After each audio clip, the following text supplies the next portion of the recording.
Well, a warm welcome to this video. Now, we've actually got an exclusive report from Capitol Hill in the United States, where Asim Malhotra has been showing his film First Do No Pharm to the US Senate. Now, I haven't talked to Asim about this in detail, so we'll have to find out how many senators attended. If you're in the States, do ask your senator if he or she attended. But we've got a short interview here after the viewing, which I think was Wednesday, a couple of days ago, with Senator Ron Johnson. He's concerned about big food processing, big agriculture, and big farm. And I must say, I'm concerned about all these, but perhaps nothing more so than food.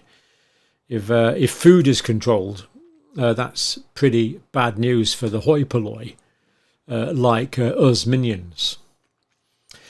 Concerned about major corporations who appear to have captured some of the regulatory agencies, the very agencies that are supposed to be protecting us small people against the big people.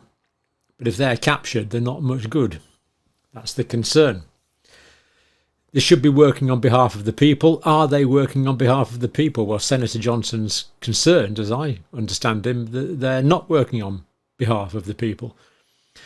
And perhaps worst of all, he mentions corrupted science. Now, if people have subjugated science to their own ends, that's really a concern.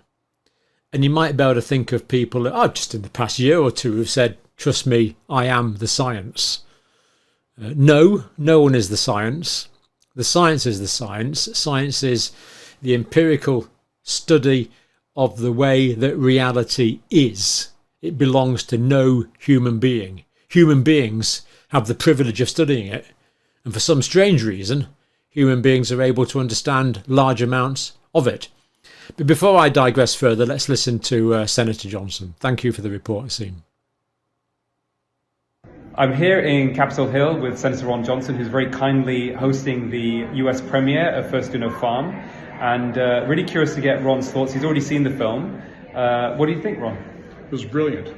I like the way you used the examples of statins, Vioxx, the antidepressant drugs, to make the point that is unfortunately universal.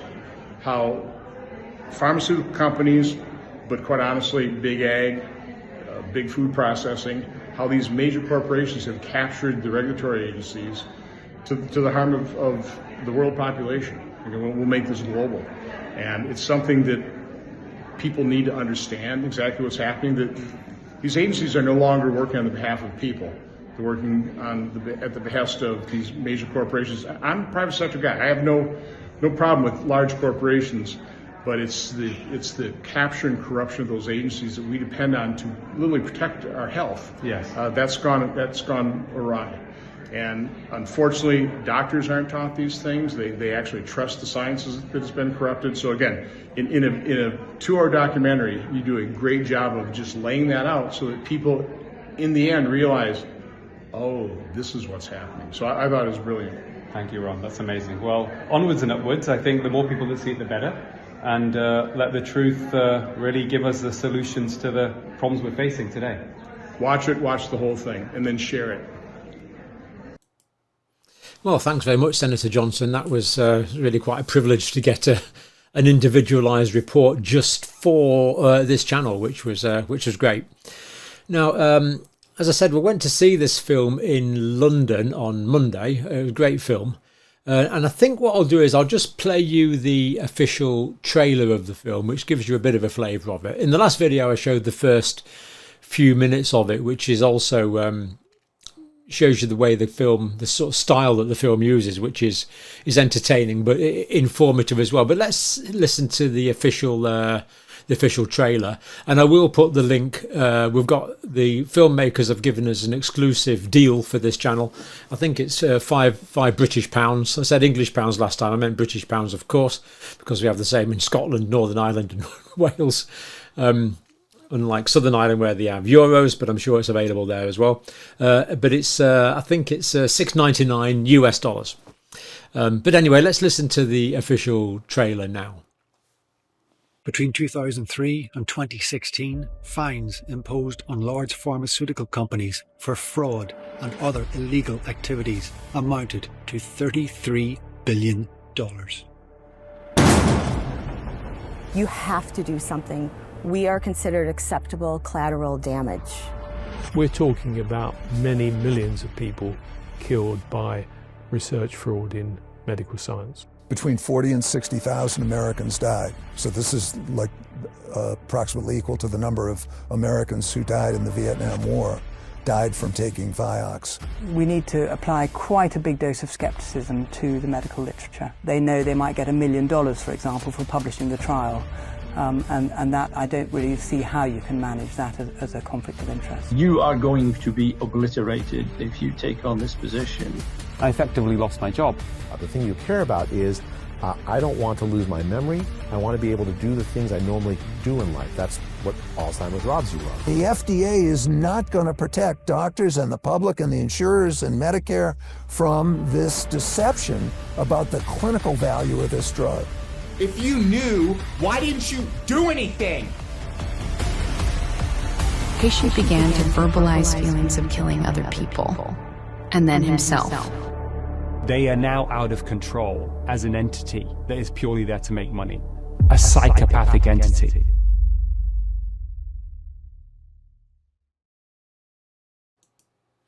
Now, when I was down at this premiere, I made a few brief, completely impromptu interviews with a few of the attendees, and this one is with Dr. Tim Kelly, who's a practicing doctor in Scotland at the moment. We have interviewed him on the channel, and there is more to come from Tim on the channel in the next few days to the next week or so, so do look out for that. But for now, here's the chat that we had just before actually the premiere of the film. Well, welcome, and we're going to talk now to Dr. Tim Kelly. Tim, welcome. Hi John, great to be here with you. I get a bit disorientated for time and place, so where are we and what time is it and what are we doing here? We're in Leicester Square and we're just about to see the first showing, a premiere showing of Asim Malhotra's new movie, First Do No Pharm. Yeah, First Do No Pharm. And I think we should maybe prove that. So I'll let you into a secret. Our technician today is Dr. Sunil Dand, who we've just talked to. So do you want to do a bit of a swing round, Sunil, with the camera? No, just with the camera so people can see that we're not making this up. All right. Yeah. We're not in a bunker somewhere. We are actually in the famous Leicester Square. Yeah. Here we see Dr. Malhotra over there, and now, about to start. Yeah. Now, this is where the James Bond films are premiered, so this must be a pretty important film, but not as important as a James Bond film, Tim, is it? I think it's a lot more important than any James Bond film. People need to be taking this kind of stuff a lot more seriously. Yeah. Absolutely. And what sort of stuff do you expect? We haven't seen the film, of course, but what are you expecting? What problems do you think that you're aware of that you're hoping this film will address? Well, I'd like to say that I'm expecting to be shocked, but I don't think I will be shocked because the last few years I've done a lot more research and sort of challenged a lot of the ideas that I came across in medical school, actually. And I've come to realize that the evidence-based medicine that we sort of have come to rely on is actually a bit of an illusion, actually, and that corporate interests have gone far too far now, and this is something that needs to be addressed. So really pleased to be here today to help raise awareness of the problems that we're currently facing. Yeah. So very often when we look at a healthcare condition, we look in the British National Formulary and there's a drug there, which of course sometimes will be life-saving, sometimes remarkably useful, but that drug's in the British National Formulary because there's evidence there, that evidence has been paid for by, or the evidence is there from clinical trials, often paid for by vested interest. I mean, what is the alternative? How should we be moving ahead in healthcare, do you think? Well, I think the big problem is that when you have a trial, it's the questions that aren't being asked. So it's often how you frame a question. So there's often alternative approaches that actually can prevent disease in the first place rather than masking symptoms, which is a lot of the time what we do. But I wouldn't throw the baby out with the bathwater. There are uses for drugs, especially in acute situations. But more often than not, what we're doing is masking symptoms and disincentivizing patients to actually deal with the root causes of their disease.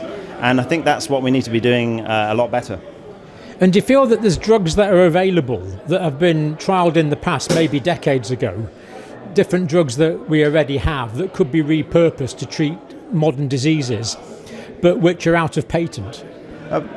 There probably is that to a certain extent, but I'm far more interested in finding non-pharmaceutical ways of actually preventing disease in the first place, essentially. Because I think a lot of disease doesn't have any right to exist if we could actually deal with the root causes and prevent people getting sick in the first place. So again, we're talking about lifestyle, we're talking about nutrition.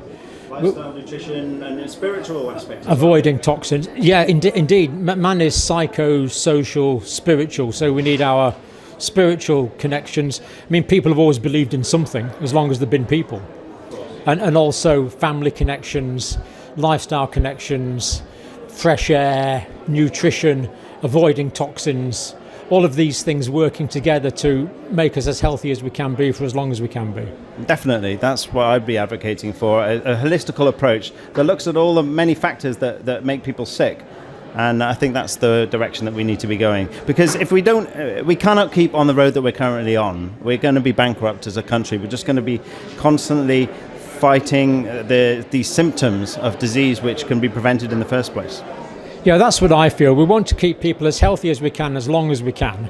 And whatever methods do that is fine. And to be straitjacketed with the traditional pharmacological view, where it's just clinical trial drugs, rather than looking at human beings as whole people, as entities, as interconnected life forms, is kind of where we need to go.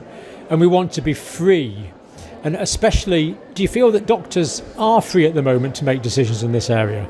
I don't. I think it's a big problem at the moment is that there's a lot of debt that doctors get into when they go into medical school, and that is actually it's not just financial debt, but a debt to a paradigm actually that they're investing in, and I think that's a really big problem. And I'm hopefully again with this sort of show, this film that's been made, hopefully brings awareness to the problem, and hopefully we can bring more awareness to deal with these problems. And if it gets people thinking about these things, then that's brilliant. So, Dr. Tim Kelly, thank you. Thanks very much, John.